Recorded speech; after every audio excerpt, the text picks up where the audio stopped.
Halo guys, bertemu lagi dengan Patmakes. Saya Faik Mufadol.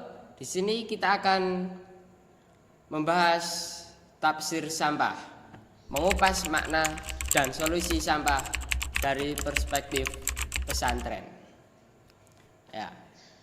Kali ini kita itu kedatangan tamu spesial dari Direktur Pengelolaan Sampah Pondok Pesantren Krapyak Yayasan Ali Maksum. Ini dia, kita sambut Mas Andika. Sehat. Alhamdulillah. Pak bisa perkenalkan dulu kepada pemirsa. Oh siap. Ini nama saya Andika Muhammad Nur. Umur 23 tahun. Oh ya. Lulusan S1 UPN Veteran Yogyakarta. Jurusannya akuntansi. Akuntansi. Iya. Walah. Jadi agak melenceng dari jalur relevannya kuliah. Kuliah akuntansi tapi ngurusi sampah jadi nggak apa-apa. Udah bingung dong boy. Kok bisa Pak? Atau awal mulanya kok Pak Andika itu punya apa? Punya ide untuk mengelola sampah di pondok ini kan sebelumnya kan kayak belum ada kan pondok pesantren itu bisa mengelola sampah sendiri. Iya. Itu. Jadi awalnya itu pada tahun 2022 itu Jogja kan sebelumnya kan sampahnya diolah oleh pemerintah nih semuanya, dari sampah organik, anorganik itu semuanya diolah oleh pemerintah. Tetapi itu kan hanya dikumpulkan saja, nggak ada pengolahan, hanya dikumpulkan saja di TPA Piungan. Dicampur-campur gitu. Iya, di TPA Piungan di daerah Bantul sana. Karena di situ adalah gabungan dari beberapa kabupaten. Kabupaten Bantul, Sleman sama Yogyakarta, atau sering kita dengar dengan singkatan Kartamantul. Yogyakarta, Sleman, Bantul.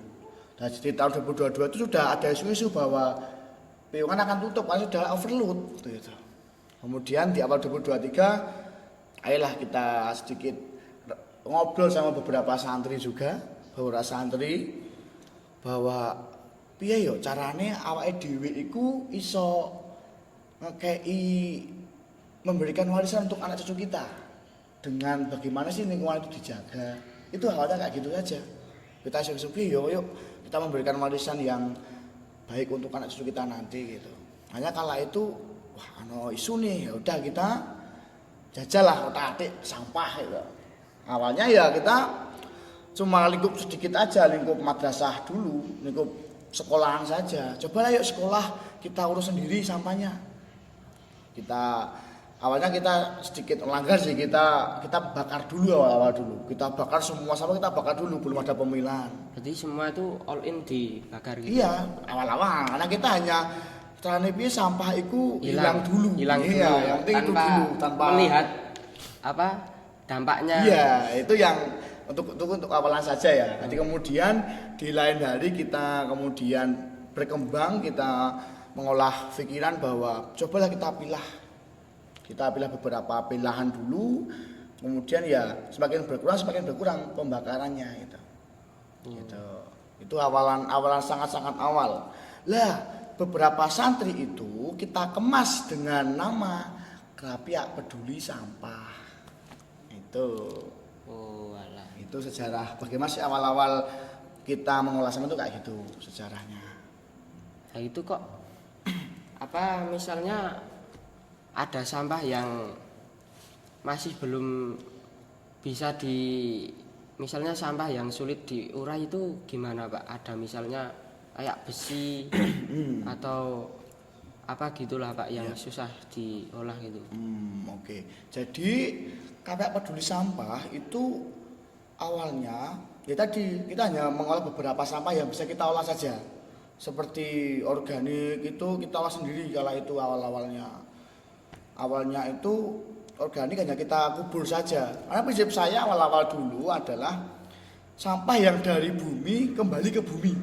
Muter gitu. Muter, jadi kan logika lah maksudnya dari padi tumbuh dari dalam tanah kita kubur ke dalam tanah lagi. Iya. Itu kemudian kita berkembang sedikit lah. Oh kita ada peternakan maggot. Ada peternakan maggot, kemudian ada peternakan ikan juga, kolam ikan gitu, untuk membantu mengurangi sampah organik tadi daripada kita kuburkan kan eman-eman. Kemudian ada ternak ayam, ada kita ternak ayam juga. Itu berarti cuan-cuan, Pak? Ya cuan toh. Kemudian kita bersambung dengan pertanyaan yang tadi bahwa bagaimana sih kita mengolah yang nggak bisa kita olah sendiri gitu.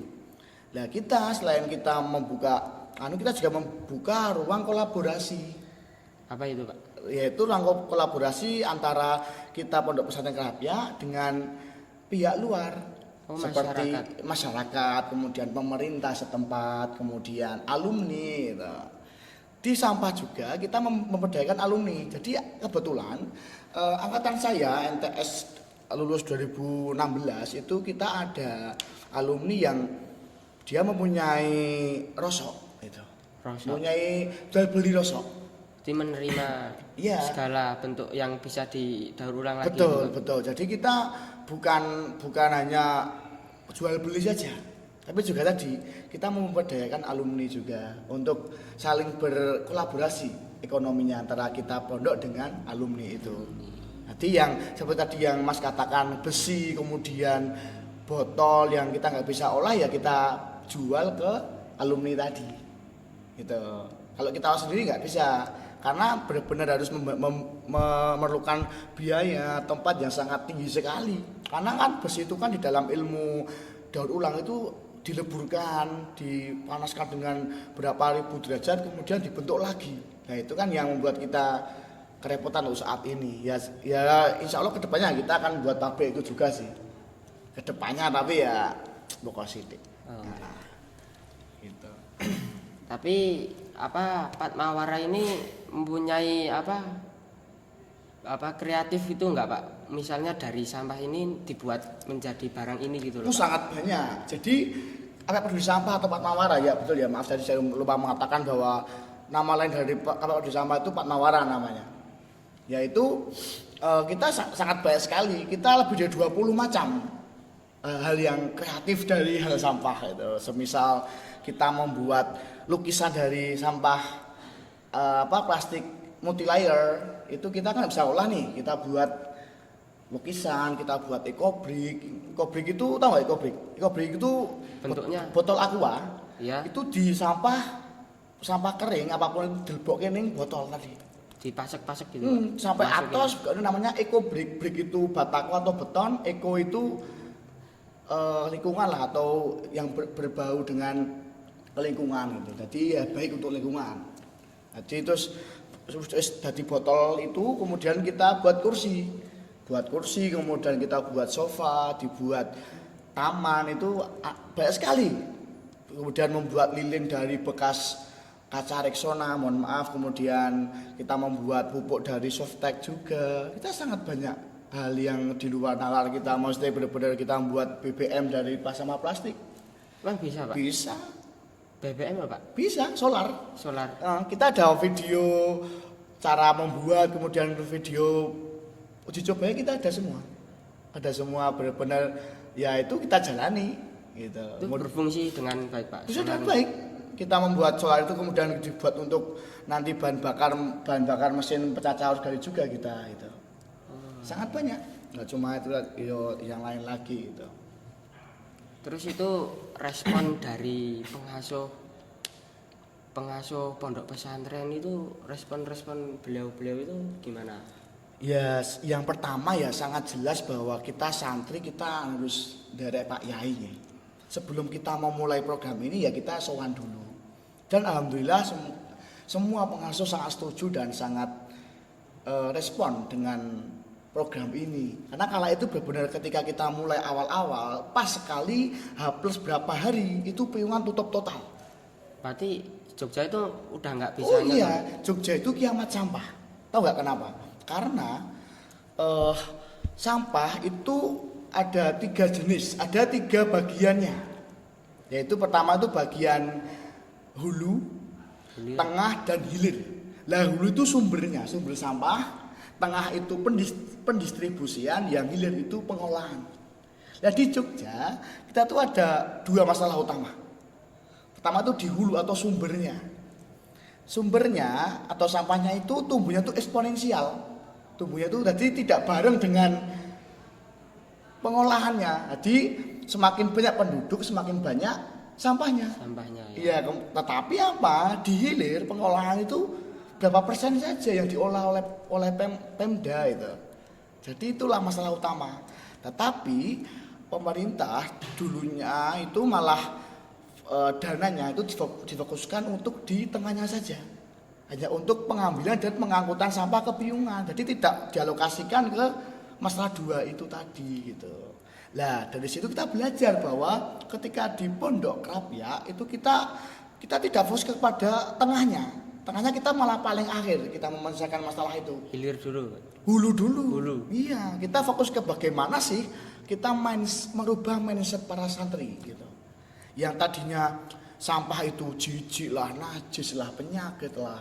Kita rubah bahwa sampah itu pertama, sampah itu uang. Uang. Cuan. Yang kedua sampah itu cinta. Kok bisa? Oh bisa, kita tim Krapyak Peduli Sampah kita mempunyai buku yaitu Sajak Cinta di Antara Tumpukan Sampah. Wah, gitu. Itu ada, nanti kita bisa bacakanlah sedikit tentang syair-syair itu. Kemudian ketika sudah mindsetnya itu jadi, baru kita nanti membuat konsep bagaimana sih hulu itu bisa baik. Yang kita di Pondok Krapyak itu kita punya 25 jenis pilahan sampah loh. 25, Pak? Iya, 25. Di luar kan cuma 3, organik, anorganik, residu, udah. Iya. Kalau kita tidak, kita 25 macam. Di kertas gitu. Kertas itu ada kertas putih. Itu berarti ada kertas minyak itu Iya sendiri. apa? Beda, Pak? Beda, karena beda pilihan, beda harga. Jelas, kertas putih, kertas non putih, kertas minyak, nanti ada karton, ada kardus. Ini baru kertas. Belum plastik, ada plastik kresek, plastik bening, multilayer, plastik keras sangat banyak. Botol kaca, botol putihan yang sudah wah banyak sekali, kita 25 macam. Sampai organik, kita ada 3 pilihan. Organik keras, seperti tulang, seperti bonggol-bonggol jagung. Ngono kuwi lah, itu yang bosok keras. Kemudian yang kedua itu lembut. Lembut itu yang kayak nasi, kemudian kayak kulit pisang yang bosok-bosok lembut lah. Yang ketiga ini yang unik. Organik khusus biji-bijian saja. Jadi kita pilih itu. Ketika misalnya ada event nih di pondok, ada biji kurma misal, ada salak. biji durian misal, salak misal. Kita di Farmasul itu kita ada pembibitan durian ada, kemudian Berarti enggak cuman ngelola sampah itu. iya, jadi kita nggak cuma sampah, kita juga bersinergi atau saling berkaitan gitu, lingkungan gitu. Kita juga ada pohon kurma kita. Ada di depan Farmasul kita ada kurma. Hidup, Pak. Oh, hidup alhamdulillah. Gitu. Jadi ya kita tadi setelah mindset tadi 25 pilahan baru selesai baru kita mikir yang pengolahan itu. Tuh, itulah yang kita strategi kita tuh kayak gitu dalam mengolah sampah di Pondok Krapyak itu. Itu kalau masyarakatnya itu nyetor sini atau masyarakat juga membuat apa yang telah sini buat itu, meniru atau mereka itu Oke. menyetorkan Jadi ke sini itu, Pak. ya untuk masyarakat itu selain kita ngurus santri, kita juga ada kok namanya program pengabdian masyarakat. Kita kan juga bersinergi nih dengan pemerintah setempat yaitu Desa Panggungarjo, Sewon Bantul. Kalau itu dilurai oleh Bapak Wahyudi, emang juga beliau aktivis lingkungan juga. Kita berkolaborasi, kita bersinergi bahwa kita di Pansuri kita membuat biodigester namanya. Biodigester itu alat dari sampah menjadi biogas. Tapi sampahnya organik. Iya, sampah organik semua menjadi biogas. Biogas, kemudian pupuk cair, kemudian media tanam. Di situ kan ada kita ukurannya itu 40 meter kubik nih, sangat besar sekali itu, puluhan ton kapasitasnya. Nah itu selain untuk santri kita juga ada pengabdian masyarakat. Jadi masyarakat gratis membuang sampah di Pondok Krapyak. Gitu. Itu gratis tis. Gratis tis.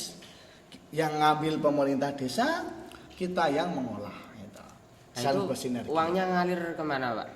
Ya alhamdulillah untuk kita kebutuhan sini. iya operasional, beli bensin lah, beli konsumsi dan lain-lain lah gitu. Untuk personelnya gitu. Iya, betul. Jadi kita nggak cuma ngaji juga nggak cuma ngaji kitab, yang ngaji sampah tadi yang Tafsir program gitu. ini tafsir sampah. Ini tadi benar-benar mengolah mengupas sampah di perseptif pesantren itu. Keren Pak. Terus apa suka dukanya Pak? Suka duka yang jelas ya. Kalau duka dulu ya kita yang umat-umat dulu. Dukanya Pahit-pahitnya gitu. pahit-pahitnya dulu. Dukanya itu seperti yang pertama. Ada sedikit fenomena kultur shock atau kaget.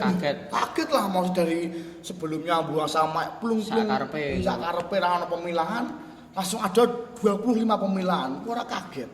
Kaget sekali ya lah itu. Jadi Pak susah Pak, itu kok repot toh Pak. Itu yang duka kita. Ada kultur shock. Kemudian yang kedua suka dukanya itu masalah inovasi. Kita bingung udah tadi ya udah ada 25 macam pilihan nih. Kita mau diapain nih samanya ini?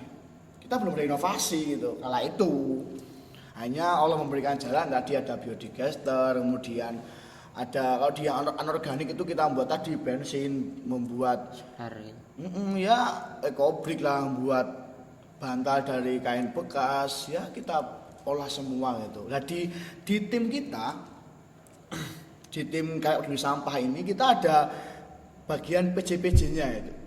Misal organik 1 orang, khusus yang biodigester 1 orang, khusus peternak ayam 1 orang, khusus ternak ikan 1 orang gitu. Kemudian yang anorganik itu bantal 1 orang. Jadi benar-benar kita bagi tugasnya biar dia fokus untuk berinovasi. Gitu. Kemudian yang sukanya ya jelas ya. Sukanya itu ya pertama kita mencari ridho Allah, semoga Allah ridho ya. Kemudian yang kedua kita sudah sedikit bangga bahwa kita sudah bisa memulai untuk merawat lingkungan. Selain kita nggak cuma rusak saja kita, nggak mungkin rusak tanah apa lingkungan, tapi kita juga merawat itu juga. Kemudian sukanya itu ya di cuan ya, jelas ya. Cuan jelas itu suka sekali kita. Kemudian yang ketiga, alhamdulillah Pondok Kelapa itu sebagai salah satu pondok awal untuk bagaimana sih menginovasi sampah. Jadi pondok-pondok lain itu belum. Ya belum ada tapi belum maksimal gitu. Alhamdulillah kita masuk yang awal, kemudian kita bisa berbagai pengalaman ke pondok-pondok yang lain. Menjadi contoh. Jadi contoh, jadi pilot percontohan bahwa kita sudah mengolah sampah, kemudian kita menjadi narasumber di berbagai acara. Kayak kemarin kita menjadi narasumber di Gus Durian Jogja. Oh itu sosialisasi. Iya, rebukan. Tukar pikiran lintas agama. Jadi kemarin saya sebagai santri Pondok Kelapa dan ada seorang pastor dari gereja saya lupa. Nah, dia berbagai pengalaman di lintas agama tentang pengolahan sampah. Ternyata di situ pun saya menemukan kesimpulan bahwa semua agama itu juga tentang kebersihan juga. Merawat lingkungan penting sekali gitu. Itulah suka duka dari ya kecil lah, masih beberapa contoh suka duka yang kita alami ketika mengolah sampah gitu. Nah itu guys bisa ditiru di lingkungan masyarakat masing-masing kalian ya, bisa ditiru nih Pak Andika bisa menjadi contoh untuk masyarakat semua, bisa diterapkan di lingkungan kalian semuanya. Ya jadi intinya ya kalau kita nggak memulai itu kita nggak akan tahu suka dukanya gitu. Iya. Aku dulu mengira bahwa sampah itu ya itu jijik, kemudian mambu, dan nyatanya dari sampah kita menjadi berkah gitu. Iya. Kita punya prinsip bahwa sampah jadi berkah gitu. Itulah yang ya ngono kuwi lah tentang pengolahan sampah. Mungkin ya mindset santri juga harus ditanam. Iya, betul, ditanam betul karena kalau tidak dimulai dari mindset dari mana gitu. Kalau kita selalu memberikan aturan, memberikan paksaan ya nanti nggak maksimal. Kesadaran gitu. Kesadaran masing-masing. Masing-masing gitu, Pak. Ya alhamdulillah hati gini. Prinsip saya itu budaya itu seperti budaya baru ya, itu seperti buah mangga. Ketika sudah tumbuh itu kan pahit nih. Semua banyak orang yang tidak suka, semua orang nggak suka dengan budaya itu. Buah kayak masih kecil kan pahit kan. Iya, Pak. Kemudian kalau sudah jalan itu agak besar nih. Lah buah itu akan asam. Nah beberapa orang suka, yang suka. ada juga kan, makanya Iya, itu, iya. emang kayak gitu budaya itu. Colek sambel gitu. Jadi beberapa orang ada yang menerima budaya baru itu. Nah kemudian akan menjadi matang. Budaya semua orang akan suka dengan buah mangga itu. Jadi tergantung kita bagaimana sih kita mengarahkan budaya baru itu. Mau ke manis atau ke mana gitu. Nanti kalau itulah budaya baru kayak gitu. Oh, Nanti kalau nggak ditoto ya pusing gitu. Alhamdulillah lah sampai. sudah jalan segini apa? Ya alhamdulillah kita jauh ini ya, Pak? iya, kita jalannya itu dari mulai awal 2023 ya, sebelum Piwang tutup ya sudah mulai ya sampai sekarang udah 2 tahun ini alhamdulillah semua lancar walaupun ada sedikit rintangan. Apa, Pak, Ya banyak tuh rintangannya kayak ketika misal ketika kemana acara hall nih, hall Halimaksom itu kan semuanya sangat membludak. Iya, Pak. Atau kemarin pas Azahir. Azahir ya, Wow, Pak. hebat itu namanya. Tapi alhamdulillah kita punya tim sendiri. Ya alhamdulillah sama itu malah dikira kita pusing malah dapat cuan. Cuan Itu. lagi ya. Iya, mindset aja sih. Wah, sampai akeh. Wah, kita mindset. Duit bro. tambah oke ya, Pak. Betul. Dikira mumet jebol kita akeh duite. Wih, Yang itu. Ya, jadi gitu ya guys. Jadi pentingnya sampah itu kayak gitu loh. Ini nyatanya kata Pak Andika tuh makin banyak sampah, makin banyak cuan. Masuk. Ya itu. Terus Pak Andika ini ada kata-kata hari ini nggak Pak? Wah, ada. Untuk menyemangati menjaga lingkungan gitu Pak. Menjaga lingkungan. Oke. Asri gitu loh. Gini. Kata-kata tentang persampahan adalah kalau aku ya cintailah sampah seperti dirimu sendiri. Kalau nggak diurus kok berantakan olehmu.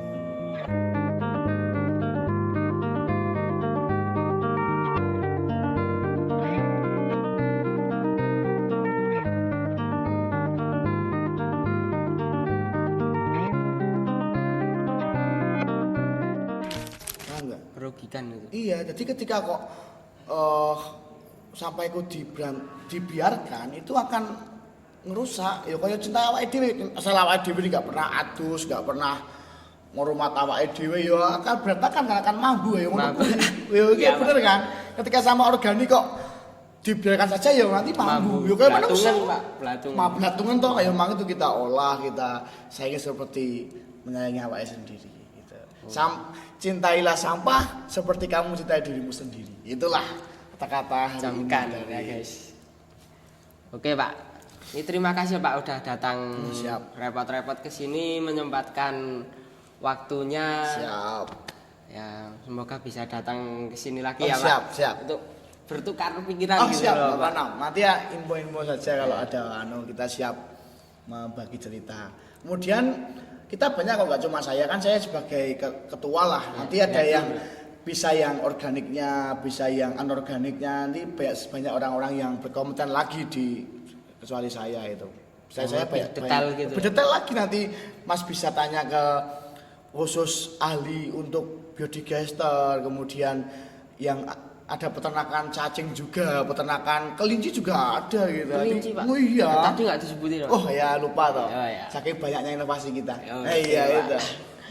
Ya, guys, terima kasih. Jangan lupa like dan subscribe Iya. biar tidak ketinggalan video-video terbaru dari Patmakes. Oke. Assalamualaikum warahmatullahi wabarakatuh.